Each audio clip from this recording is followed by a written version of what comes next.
Hello guys, welcome to my YouTube channel. तो आपको अपनी आईटीआर फाइल करते हुए जिन जिन बातों का ध्यान रखना है वो आज हम डिस्कस करेंगे। बहुत ही ज़्यादा इम्पोर्टेंट वीडियो है, तो वीडियो को एंड तक ज़रूर देखिए और सबको शेयर भी ज़रूर करें। तो सबसे पहले आपका आधार और पैन लिंक होना चाहिए। इस चीज़ के बारे में कई बार नोटिफिकेशन जा चुकी है, कई बार डिपार्टमेंट ने बोला हुआ है, पिछले साल से डिपार्टमेंट बोल रहा है कि आपका पैन और आधार लिंक होना चाहिए। जिससे कि क्या है कि आपका पैन इनऑपरेटिव हो जाएगा अगर वो लिंक नहीं हुआ आधार से। तो अगर आपका पैन ही इनऑपरेटिव हो जाएगा तो आप आईटीआर कैसे फाइल करेंगे।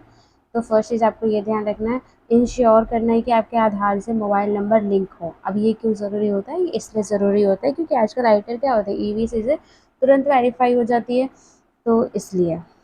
नेक्स्ट हम देखिए pre validate your bank account. तो बैंक अकाउंट को आपको ज़रूर वैलिडेट करना है। किस लिए, अगर आपका कोई भी टैक्स रिफंड आ रहा है उसके लिए, फिर इसके लिए एक डिटेल में वीडियो ऑलरेडी चैनल पे पोस्टेड है, तो आप उसको देख सकते हैं कि क्यों ज़रूरी है प्री बैंक अकाउंट को प्री वैलिडेट करना।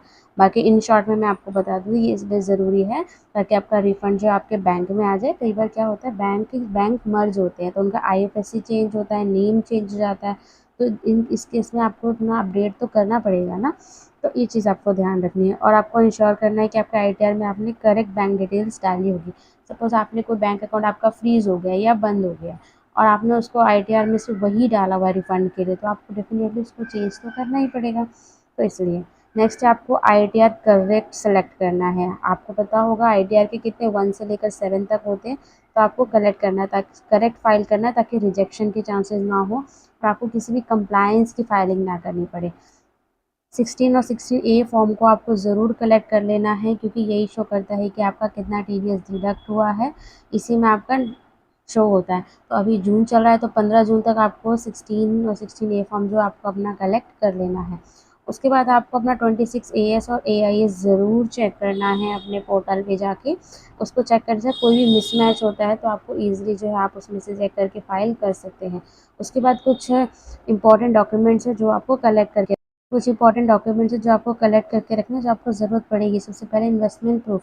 डेफिनेटली आपसे कोई डिमांड नहीं कर रहा है डिपार्टमेंट, उस समय आपको कोई अपलोड नहीं करना होता है, बट इन फ्यूचर रेफरेंसेस के लिए आपको उनको संभाल के रखना होगा। और अगर आप जानना चाहें कब तक, तो देखिए मिनिमम 6 ईयर्स तक तो आपको संभाल के रखना होता है क्योंकि 6 साल होता है डिपार्टमेंट पर नोटिस रेज करने के लिए, तो आप उसको संभाल के रखिए। पैन कार्ड आपके पास होना चाहिए, आधार कार्ड होना चाहिए, दोनों लिंक होने चाहिए। आधार कार्ड में आपका फ़ोन नंबर लिंक होना चाहिए। टीडीएस सर्टिफिकेट आपके पास होना चाहिए, 16 फॉर्म होता है वही होता है। उसके बाद है बैंक स्टेटमेंट आपको रखनी है अपने पास। सपोज़ आपने कोई बैंक अकाउंट बंद कर दिया है तो डेफिनेटली आप उस बैंक के स्टेटमेंट के अपने पास आप सिक्योर करके रख दीजिए। नेक्स्ट है 10BE। अगर आपने कोई भी डोनेशन दिया हुआ है उसके क्लेम के लिए आप एटीजी के अंदर उसको क्लेम करेंगे तो आपका फॉर्म 10BE होना चाहिए। Interest certificate from banks and post office. अगर बैंक और पोस्ट ऑफिस में आपका कोई भी इन्वेस्टमेंट है उससे आपको इंटरेस्ट आ रहा है तो वहाँ से आपको एक सर्टिफिकेट इश्यू होता है, आप उसको रखिए। Capital gain statement mutual funds and brokers. अगर म्यूचुअल फंड में आपको कैपिटल गेन हुआ है तो आप उसकी डिटेल्स रखिए।